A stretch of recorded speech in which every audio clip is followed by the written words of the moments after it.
bisa tadi? Yang pertama, di dalam sistem peradilan kita harus selalu bisa menghormati apapun putusan pengadilan. Karena esensi penegakan hukum itu adalah bagaimana kita menghormati segala proses pengadilan. Jadi kita sudah dengar bersama bahwa saya apresiasi juga teman-teman hukum Polda Bali yang mencoba menghadirkan berbagai logika yang dibangun. Kami juga melakukan logika hukum yang dibangun dan hakim memilih yang ada di Polda Bali. Sekarang tinggal kita lihat saja, kalau penetapan tersangka dengan menggunakan pasal 421 yang sudah tidak berlaku dan diakui tidak berlaku oleh Polda Bali, kemudian menggunakan pasal 83 yang sudah kadaluarsa dan diakui juga itu waktunya juga sudah kadaluarsa. Kalau itu memang menjadi sebuah penetapan tersangka yang benar, kita tinggal tunggu kapan penetapan tersangka itu akan dibawa ke pengadilan.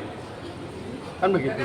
Karena kalau itu dianggap benar, maka kapan pasal 421 itu akan diuji di dalam pokok perkara, kan begitu. Dan kapan pasal 83 itu akan diuji di dalam pokok perkara. Saya kira begitu.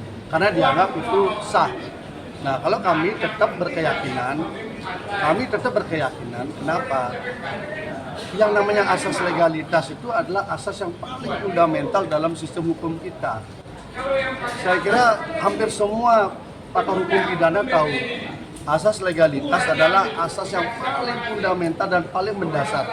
Makanya seorang dari mau jadi tersangka, dari penyelidikan ke penyidikan, dia mencari terang dulu, ada nggak tindak pidana gitu.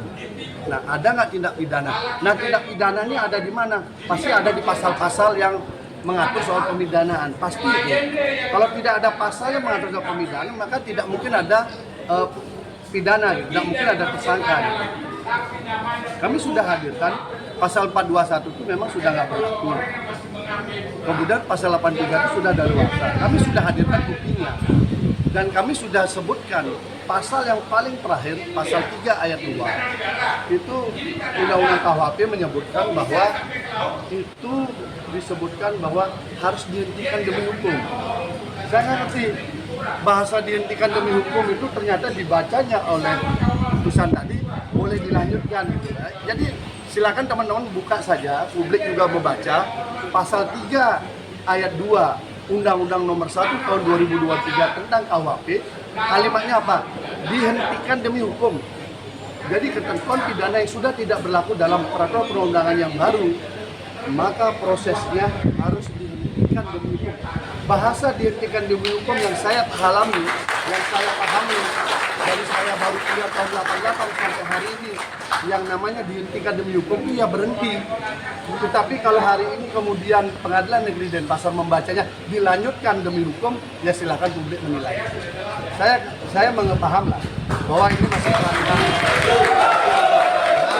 sehingga membaca undang-undang masih begitu. Tetapi sebagai orang yang dari tahun 94 beracara dan pernah juga membuat undang-undang, yang saya tahu membuat undang-undang itu dari kata per kata itu ada alih bahasanya. Bahasa dihentikan demi hukum itu yang saya tahu berhenti dulu. Teman-teman media gimana kira-kira? Bahasa dihentikan demi hukum itu apakah dilanjutkan atau enggak? Kan begitu. Tapi kalau hari ini disebut dilanjutkan, udah kita tunggu saja kapan disidangkan berkas perkara itu, karena alat bukti sudah kuat semua, katanya sudah komplit semua. Silakan kita uji apakah bahasa dihentikan demi hukum itu masih berlaku atau tidak. Tapi kalau untuk di sini dilanjutkan demi hukum ya sudah. Kita uji.